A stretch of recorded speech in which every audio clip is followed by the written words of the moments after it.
Hello! Howdy doodle. How's everyone doing? Hi, everybody. Hi. It's the November studio November! chat. We did it. We made it. We're loosely on time, I would say. In fact, well, no, this is the first Tuesday. We are on time. We're on time. We did it. Happy Election Yep. Day. It's Election Day stream, so we wanted to be there on time. Yep. If you are standing in line at the polls, do not get out of line. Yep. Stay there. Stay you can in do line. it. You can hold out even though it's cold today or wherever you are. Who knows? And rainy and the whole thing. What's up? I don't know what is up. Everything is up. It is so busy at really the studio. And it's funny because we have a lot of things going on, and also we're doing like Zenobia final judging. So there's just all these weird layers where I'm like, I guess I'm just playing and thinking about game, and it's delightful but like slightly torturous to like jump from a project to trying to sort through a prototype. Like 4 different games in your brain at any given point of the day. Yeah. And then I like almost just to make it even more absurd, I finally got around to playing On Mars, which is this elaborate Vital Lacerda Euro game. And it was like the worst weekend to possibly play it because I have all these weird prototypes floating on my mind. And someone's like, let's finally play On Mars. And so I like learned how to play it and we sat down to play it. And it's fine. It was I like, what am I thinking? I want to talk about On Mars. Maybe I'm coming in too hot on it. I have a weird relationship with Vital Lacerda's games because have you played any of them, like the Galleries? These are like really big, tool art, they're very pretty. And I think it's like one of the weirdest game corners of the hobby because there are 10,000 people who love Vital's work. Right. Who just love it, who have all their games lined up. And they are as happy as any community of players can possibly be. But also, they're not really interested in like a breakout hit. And I get it because that's like partially that's my strategy too. I'm just in a different corner of the hobby. And I have weird things with designs because I think they are very well built. They're and very well crafted games that I think are tell really bad stories. Okay. They like don't have, so there's this so On Mars, a lot of the game is spent trying to figure out if you're smart enough to turn like a size 2 building into a size 3 building. And so a lot of the powers in the game give you special abilities like, hey, you can like treat a size 2 building as if it were a size 3 building or whatever. And so you'll get this cool power that's like, oh, it's the condenser jury rig or whatever. That's this cool illustration. And like, what does it do? Well, like that number that was a 2 actually is a 3 for you in this moment. And I've been thinking a lot about like games and theme, and I want to like write a long like blue sky thread about what theming means to me because it's not that. Yeah, what stat bonuses mean. Yeah, exactly. Yeah, and it's just like the way that Game designer, how I learned to stop loving stat bonuses. Yeah, exactly. And you just it's the problem of like the +1 sword, which is funny because there are parts of like Oath like almost might need more +1 swords. Anyway, so I've been playing too many games. Last night I played Gates of Loang, an old Uwe Rosenberg game, which was fabulous. It was wonderful. I'll bring it in sometime because you need more vegetables in your diet. I do. Matt. I need way more vegetables. The Gates of Loyang is I only eat cake. I literally only eat cake. And so I wanna bring that in. What have you been playing? I've been playing video games more than board games. I've been playing the stupid ding dang Pokemon trading card game Pocket. It got me. It got me in. Is it by the same company? It's like a mobile company making it, but they did a good. I'm sorry, they did a good job. It's a huge bummer, and no, it's good. And Nick and I are playing in the office, and so I get to talk to Nick about it. My joke was going to be I'm playing watching Survivor, which is a game for all those Survivor people out there. We're like in the middle of a Survivor season, and I have the same relationship with Survivor that many people have with Root Ark's Twilight Imperium, which is like, I have to think about it all the time, actually. It's very important that I think about what I would do all the time. Yeah. And I've been playing like weird old stuff. I had to make a request to chat.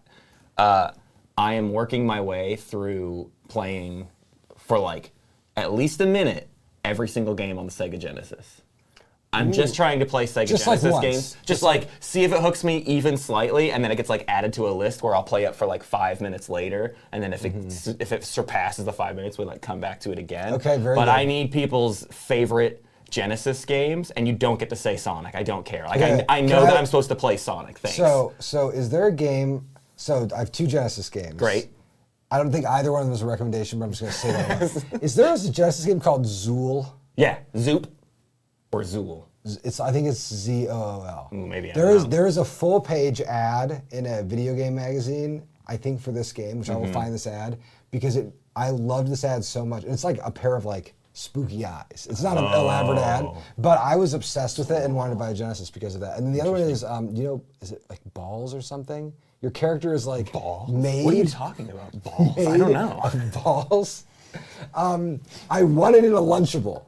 Weird. I wanted it in a Lunchable. I sent it in. They gave it to me, and then I didn't have a Genesis, so I just gave it to my friend. I've not These heard are of my either. only- I will okay. look them up. Okay, there you I'll go. look them up. I have played Castlevania Bloodlines. I need more of a Castlevania education. Patrick says Zool is real. I believe both of you. I played the Treasure McDonald's platformer last night. That was a delight. Echo the Dolphin is on my list. Thank you. I played that last night, and Echo the Dolphin rips. Was not expecting it to be that good.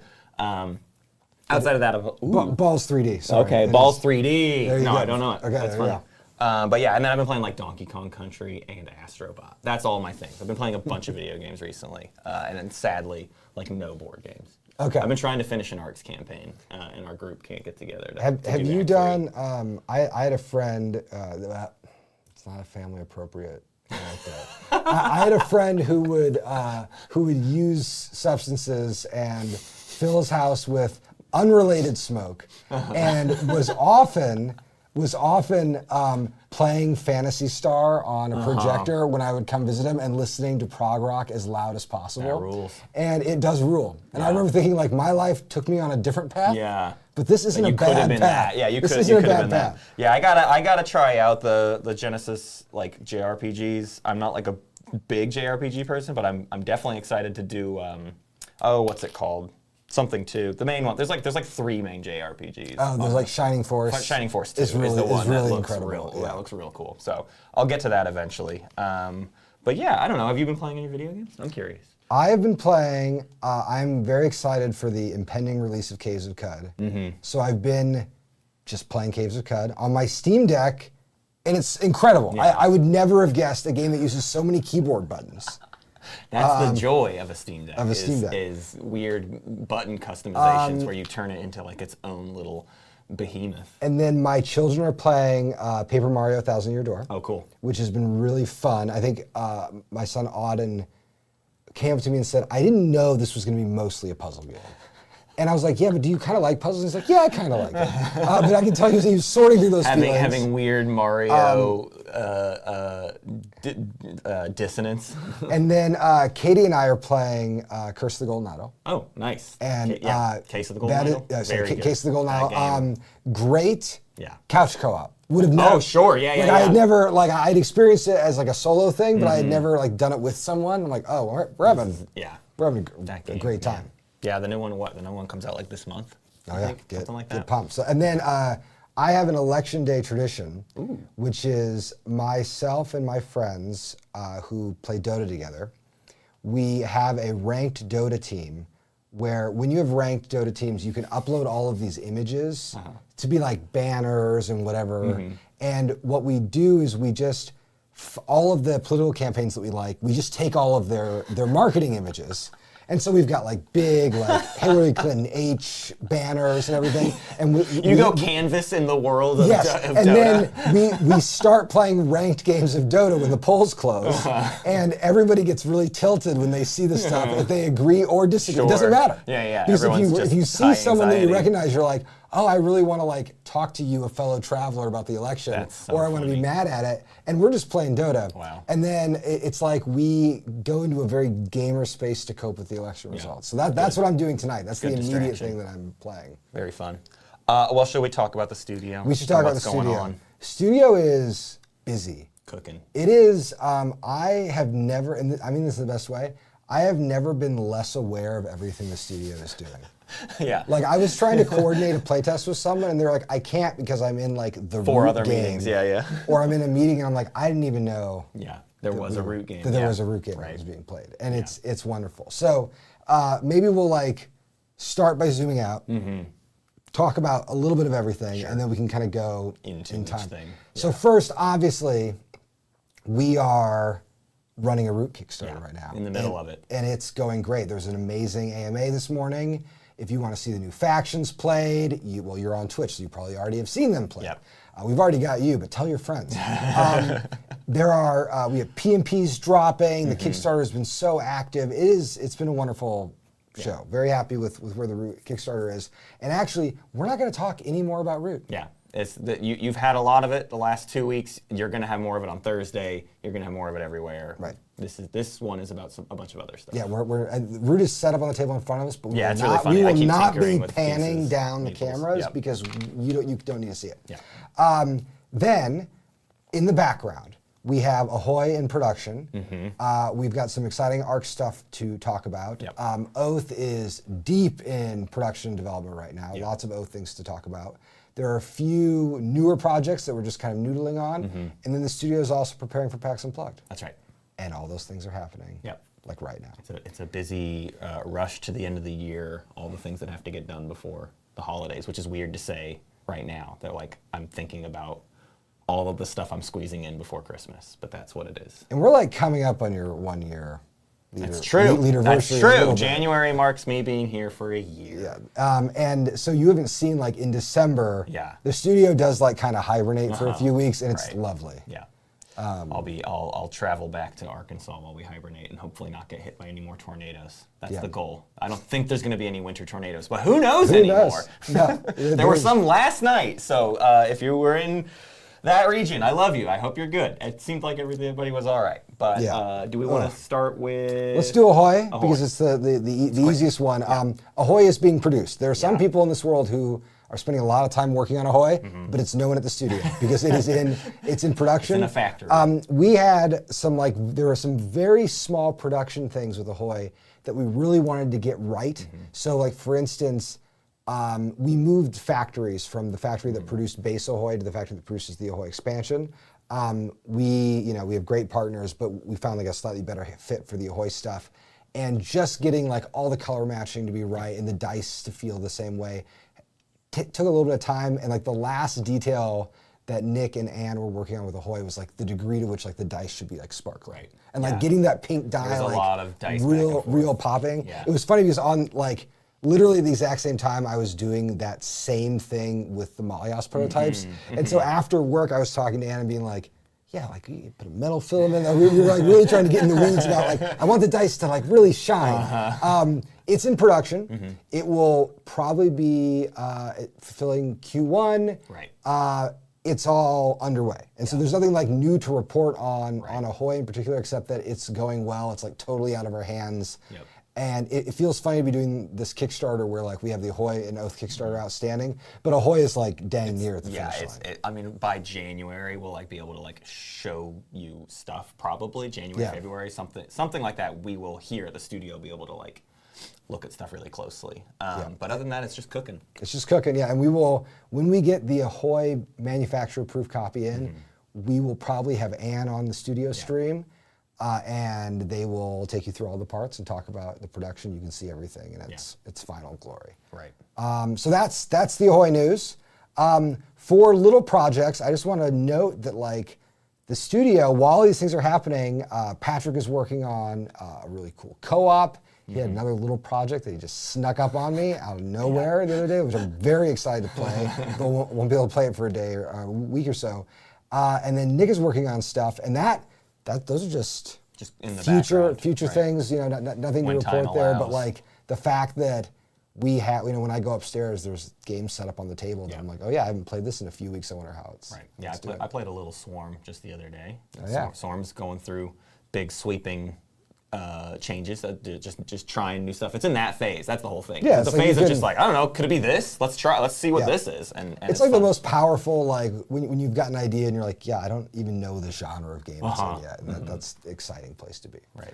And then we have lots of Arcs and Oath news. Arcs. I can talk about Arcs. Let's do Arcs. And then I can talk about Arcs. Arcs is fun. It's been a funny little environment because obviously Josh is up to his neck in root development stuff, which means that kind of post-launch like rulesy stuff that happens with Arcs. We tried to get as much of that done before root picked up, and so we had a wave of stuff go out to sort of re-announce it. Don't forget there is a cards.leadergames.com, and that is a repository for really all of our games. Not every single thing is in there yet, but we are working towards getting everything fully uploaded to it. But that's also where like specific FAQ and errata for cards can always be found, and we're trying to keep those things up to date. There was essentially an update end of August for Arcs, and it included a number of just like minor little things. There were two big things we kind of wanted to specifically say about Arcs, which was you'll want to note like some interesting flagship changes, which is to say before flagships could only interact with like lore cards, and that was completely undone, and it's just like actually anything goes. Yes, and correct. like the what flagships are capable of and like what you can do with cities and starports on your flagships got way opened up. And then like Josh had to kind of redefine what frozen stuff is. Yes. So you can find like a full FAQ on our resources page of our website as well. That's like more rules FAQ, but then the cards themselves will always have stuff. But if you're getting Arcs and you have questions, like that is a resource that is out there that is always as up to date as we can have it. And it's cards.leadergames.com, and it's going to give you a search box. Type in the name of the card, and you'll find it. That's it. And there are lots of little like advanced search features. Right. You can like filter it by game. You know, there's like tons of different ways. Yeah, it's a fun one just for even like prepping for a game to like double check like what all is in the like pipeline of a fate, or like if you're looking at root stuff, you can just like look at all the mouse cards in one specific deck or whatever. And if you used any of our previous card databases, all of that information is there. So like I was in an Oath playtest and we ran into an interesting card interaction. I was like, oh wait, cards.leadergames.com. Went to it, looked up the card, all of that FAQ stuff is already loaded in there so we could answer the question right away. That's right. And we're going to be continuing to build it up. I wanted to say about the flagship changes in development. The question about like how flagships interacted with that element, we went back and forth on it like many times, and then basically right at the end of development, in classic fashion, we're like, you know what? Let's be safe. And then as we worked on it, we're like, it's fine. It's fine. just let them be weird. Let them be weird. Our goal going forward is to like have more regular kind of like static updates about rule stuff. This will apply to like everything, but especially right now because Arcs is like hitting the wild. I mean, it's hitting retail like today, this week. Like in US, Europe, it's like trying to get through distributors and everything. And so as people are getting their copies, there's gonna be more questions that come up. And rather than the like weird world where it's like, I'll just ask a question on BGG and then Josh like happens to answer it and it kind of floats in the ecosystem. We're trying to be diligent about like once a quarter-ish, having almost like a rules conference. Like here it is, here's the drop, here's the patch for Arcs or whatever game. And where I'm sitting, there'd be like a little panel. You know, you could have, we can talk about the individual rulings that we're making. And so the goal at this point is like December 16th is sort of a date we set internally for like the next wave of stuff. Basically, once Josh can like get out of the weeds of root dev, he'll be able to set aside some time to like dig through a bunch of new rules questions. So I would expect that. Like, and then after December 16th, we'll try to look at like something in March for when the next date is. But hopefully that gives some reliability to the community of like when to expect those rules updates, rather than the like impatience of not being sure if Josh is going to answer that question today or tomorrow. And then like we accidentally like make a ruling too quickly. Yes, exactly. We'll be putting like ideas for rulings out into the ether so that people, you know, the geniuses like Turmoil Bird can be like, this interacts with these 4 different things you didn't think of, and we catch it and it gets fixed or whatever. But to kind of drag those things out gives us more time to make them Correct. Upon release. And speaking of Arcs Errata, we have like a small update about the errata pack that we talked about a little bit this summer. Yeah, we've been referencing it. There was essentially, the biggest thing was in Blighted Reach, there was a straight up misprint. But whatever thing happened in the Steward plotline, there's an event card that shouldn't exist, and the card Navy Reprisal was left out. So we knew that had to get fixed, period. Yeah. And what that turned into was an opportunity to look at any and all other errata that was hitting right at the beginning and say, okay, let's, what all can we get out? So we worked for a few weeks on getting like a nice comprehensive list of the most important changes. And honestly, the list kept growing. Exactly. The list grew so much that we were like, well, we could throw it in. And it's like, it's roughly 25 cards. And it is in production. They are being printed, and then that will be something that, by, I want to say early 2025, maybe sooner than that, but we are working to get it produced and shipped over. And to say the process of that, it is essentially a card pack that will be available on our website. You will order it for $1. The only reason it costs $1 is not because we're trying to make any money off of it. It is because if we made it free, weird bot scams would would order 1 million copies at once or whatever. So I even recognize it might be mildly annoying to have to pay $1 for a misprint set or whatever, but that's just kind of the logistical step that has to be taken. But then those will be available on the Leader Games website. Order it and it'll get sent out to you. And then once we have like a Blighted Reach second printing, all of those things would obviously get folded into. So basically what we did, every printing of the game has the most up-to-date errata, right? And then what we do for our core fans, because look, if you backed the ARCS campaign 2.5, 3 years ago, whatever, you got the game basically 7 months, 8 months before anybody else. Yeah. Cool, you got a good deal, cool. But we know that like there are going to be little weird things, problems, mistakes, little things we have to get ironed out. Our general policy is always with the expansions, we will fold in those updates. Yes. So currently there's only one printing of the Blighted Reach campaign. It's selling well. Hopefully we're going to do another printing of it next year. When we do, all of the elements that are in this errata pack are going to be in that expansion. And then when we build out the ARCS line, hopefully in the future, we will also include a pack of these cards. So if you find yourself being like, well, I don't even know if I want to necessarily order these right away. Right. We will. If you're like a person who gets the new Leader Game stuff, we will get you these cards eventually. But if you're playing a lot of ARCS campaign, you want to get those cards. As soon as we have them in the store, you can put them in your cart and be on your way. And to reemphasize it too, if you really are just like, I don't know if I want to place this order or whatever, that errata is still present on the cards database. So if you're in a game, you can always double check it and get you can know what the new wording is. And I'm telling you, most of them are like a couple of words that barely necessitate a reprint, but it's to make sure you conceptually know what the card is going for. I'm trying to think. I wish I had one on hand because one of the examples specifies it it uses the word cannot. Yeah. There's a whole thing with the idea that in the rulebook cannot overrides things, but can doesn't. So the affirmative doesn't override anything. And we had a few rules that were like, you can use X when you can use Empire ships or whatever it might be. And we had to retool some of those cards to turn it into a negative or a double negative to make it overrule other things. Yeah. And I mean, did we put the weapons one in? No, I refuse. There was one where it's not an error. It is.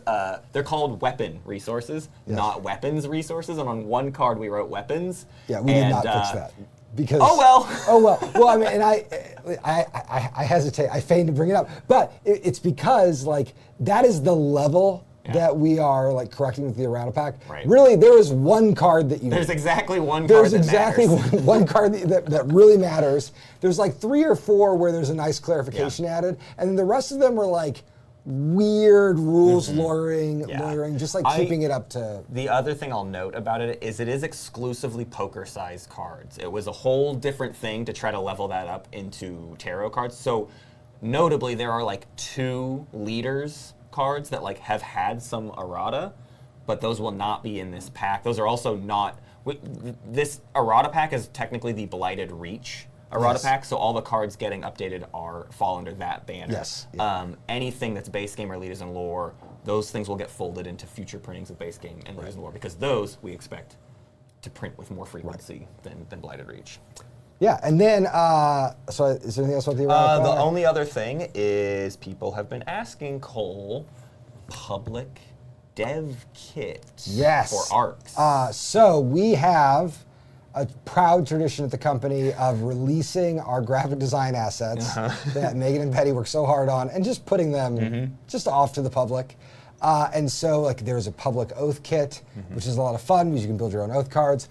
And ARCs is a little bit more complicated than oath when it comes to templating, but we are in the final stages of packaging that kit. So we will have basically like a zip file or a Dropbox folder that is filled with all the assets you need to make guild cards, Vox cards, guidelines, font sizing, all the font names. We cannot legally put the fonts inside that package, but all of the ARCs fonts are in the Adobe suite, and it's also pretty easy to find fonts that are similar to the ones that we're using. So if you have an idea for a plot line or you want to build a cool tech card or something, all the assets that you should need are going to be released hopefully later this week or early next week. And if there are things in that kit that you don't see, send an email to support and we'll add them. So there are so many assets in it that I'm sure that we left off like an icon or something. We can very easily put that in. But I cannot wait to see what y'all cook up. Yeah. Make a weird fate. Make a freaky fate. Make a freaky fate. I think that's everything for ARCs. So you have been deep in the mines of Oathland. Deep in Oathland. Just carving away what is going on. I haven't seen stuff in a while because you've been hiding it from our local playtests, and those kick off again this week. On Thursday. I'm supposed to be receiving a kit, and I'm dying to know when. It's being worked on right now. Upstairs, they're like feverishly printing, and I've seen Aaliyah putting stickers on things all day. The Oath is in a really interesting place. So my goal for both. So okay, let me back out. Oath and Root are on the same production timeline. So this is like a little hidden by the fact that we did Oath in the early summer and we're doing Root in the fall. But actually the projects, we started working on them at about the same time, and they've been like sister projects through this whole thing. And my hope, like stepping out of my like role on Oath and my role just at the company generally, is that we would know how long it would take to finish both projects by the end of the year for sure. And so the work that is being done in Oath is a long wind up to say, we are right now deciding who gets to be on the boat and who gets pushed off the boat. Because we have to make some like hard calls about exactly how big the game is going to be. So the last time I was talking about Oath, I was talking about how we were like reconceptualizing the combat system. And we had made this like very simple change, which among our testers here and among the staff had been like universally liked.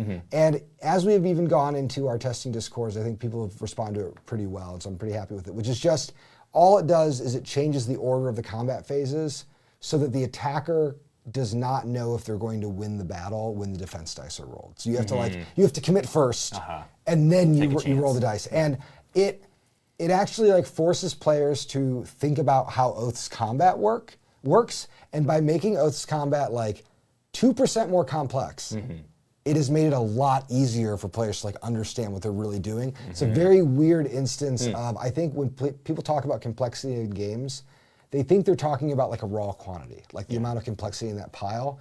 But what they're actually talking about are these like conceptual ledges. So that if you're like kind of on a ledge, the game might feel really complicated, but by actually like bumping it up to the next ledge, you're like, oh, it's actually the easiest complex game I own, as opposed to like a very hard medium complex, weight game. Easy game you own. So a lot of that stuff has gone well. And in terms of content, I'm happy to say that like everything we talked about on the Kickstarter is like almost done. Kyle's done tons of art. The new deck is great. The like trade system is working pretty well. The like Empire bag system is working pretty well. All of the like little bits, the individual components are like, if I had to just deliver what was promised on the Kickstarter, we would be kicking this game into like full studio production like right now, and we'd probably be able to finish it within a couple months. And I will say, as an aside, Liz and Ricky have done amazing work on the Oath bot. It is in public testing right now, and we're about to expand that public testing to our like next tier of people before we expand it to kind of anybody who wants to hop in. Okay, so that's all good news, and now I'll get to the like not the bad news, but I'll talk about what I'm actually really thinking about. So this. The first time you do an expansion for any game, you have to decide what it means to expand a game. Right. And that means that first expansions take like 5 times longer than second expansions because you have to decide like what are we even allowed to work on here. This is why like Ahoy, Nick deserves a lot of credit for steering the Ahoy expansion through because it is difficult to look at a game that was never planned on expanding and then finding a way to like make it expand. You buttoned it up so it wouldn't be expanded. And you said the same stuff about Oath. You early on, you were like, how would you expand this? It doesn't even make sense. Yeah, exactly. And we had done, there were decisions made in the last stage of Oath's development that like made my life so much more difficult. Whereas Root was built with its first expansion and Arcs was essentially built with its first like 3 expansions, just kind of all jumped together. It's interesting though, even with Root, even though Root was built with an expansion, we still didn't really know what a Root expansion looked like. Kind of until the Root Marauder, expansion was sort of intended as the only, it was like, it's it was like a fun little expansion. Well, sure, we I like guess threw that's an extra possible. Vagabond. It's like, this is the like, I don't know, it's like getting like an extra army or something in Warhammer. It's like, yeah, I have 2 Empire armies because maybe I want the Empire to fight against each other or something like that. I mean, I remember when we were working on the Root expansion, I pitched to Patrick, like, we could put another Eerie in there because Eerie can fight an Eerie. And it's like, it kind of works as a game. So that's an alternate world we didn't live in with 2 Eries. So what I've been doing right now is so part of the work of the Oath expansion has been looking at the final stage of development. And instead of making it like Oath 1.5, kind of rewinding it to like Oath like 0.9. I'm like kind of unwinding like the last 3 months of development and then building it out so that it is a little bit more modular as a design. It can be, it can be expanded in the future if we want to add to it. And also just making it like a little more open. Now, this has led to like some pretty funny stuff because in Oath, certain concepts of the game, like the way the deck evolves in Oath, highly theorized. We had fully done all of the like big theory work on that deck size before the development even started. So other parts of Oath though were not really thought about at all. So like for example, this is my classic example is like relics. I love the relics. The little whistle is like one of my favorite pieces of Kyle's art. I think it's a hilarious item. The relics do really cool things for Oath's storytelling. The actual content design of the relics is very strong, but the relics in Oath don't make any sense in the chronicle structure. Right.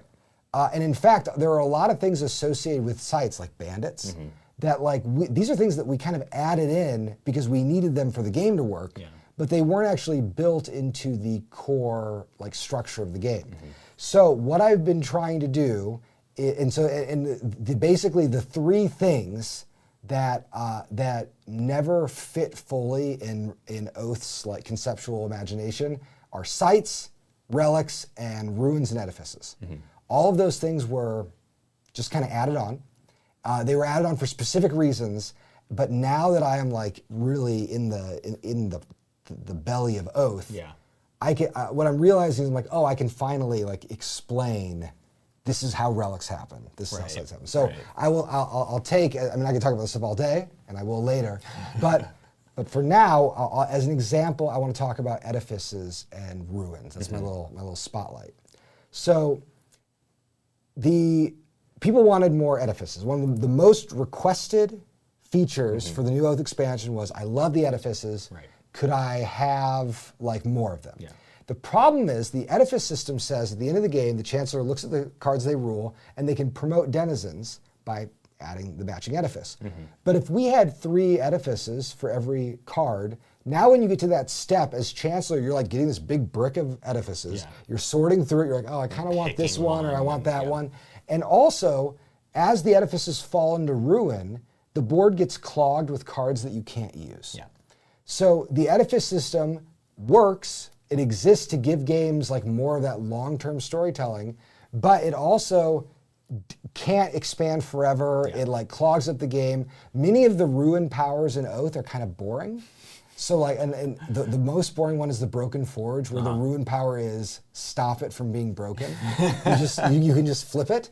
It's not that it's necessarily bad design. It's just that the design was limited. I knew the space I had to work in, and then the whole design wasn't about making the space robust. It was just working in the space. Right.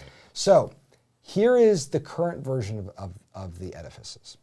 So there are edifices. There's a bunch of them. We have 22 right now. There's probably going to be around 26 when all said and done. We will be reprinting the original edifices with some small modifications.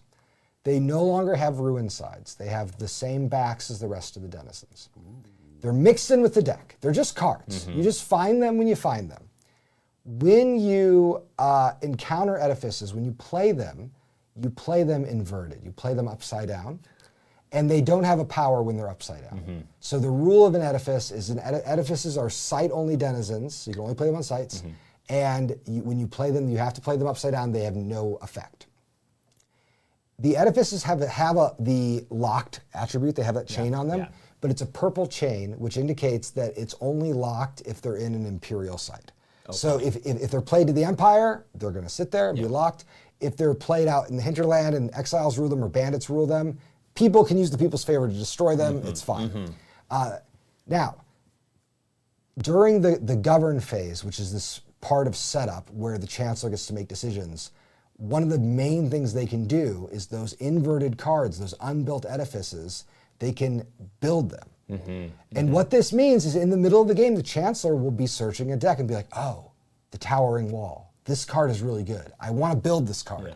So now as the chancellor, I need to be spending my game thinking about when am I going to move there? Can I get the people's favor to destroy this card to build the wall there? And then if I win the game at the start of next turn, I'm going to build the wall. And it's telling the story of its construction.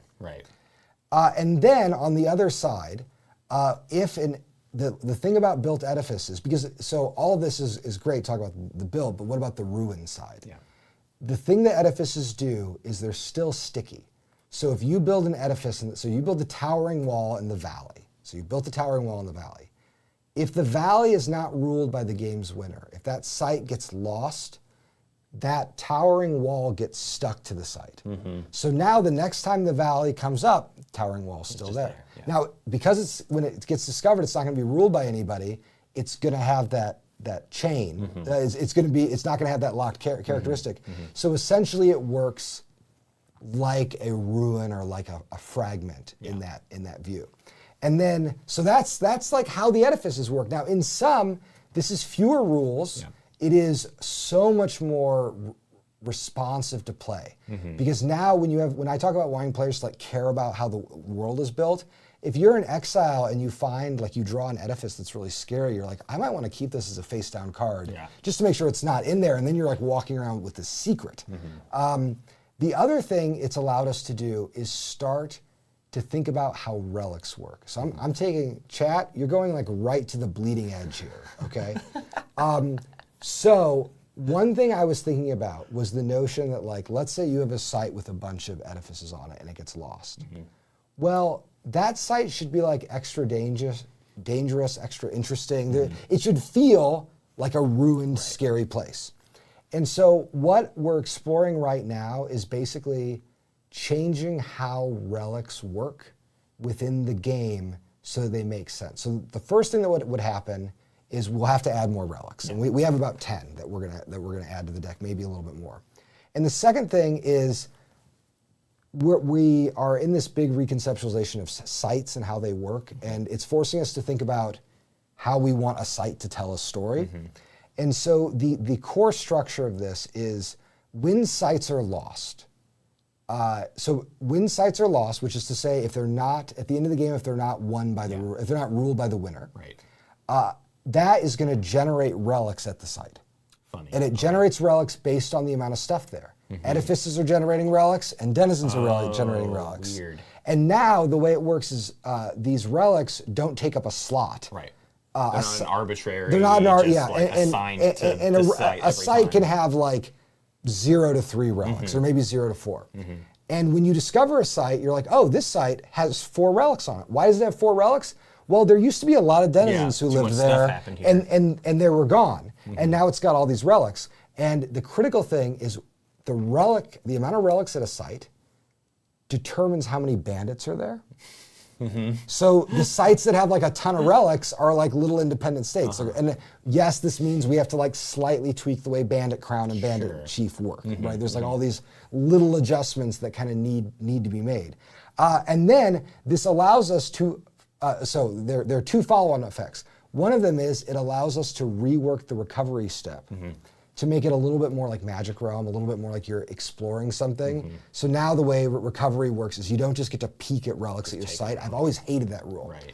But now there's a little bit more of a built-out recovery action, and the reward of the recovery action is look at all the relics, pick the one that you want to like take, and then the others go onto the sites.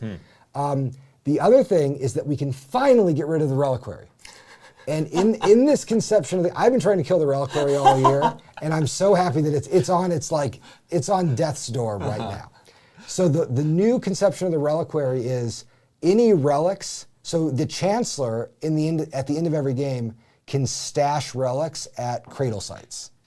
Okay. And the cradle sites the relics at cradle sites act like the reliquary.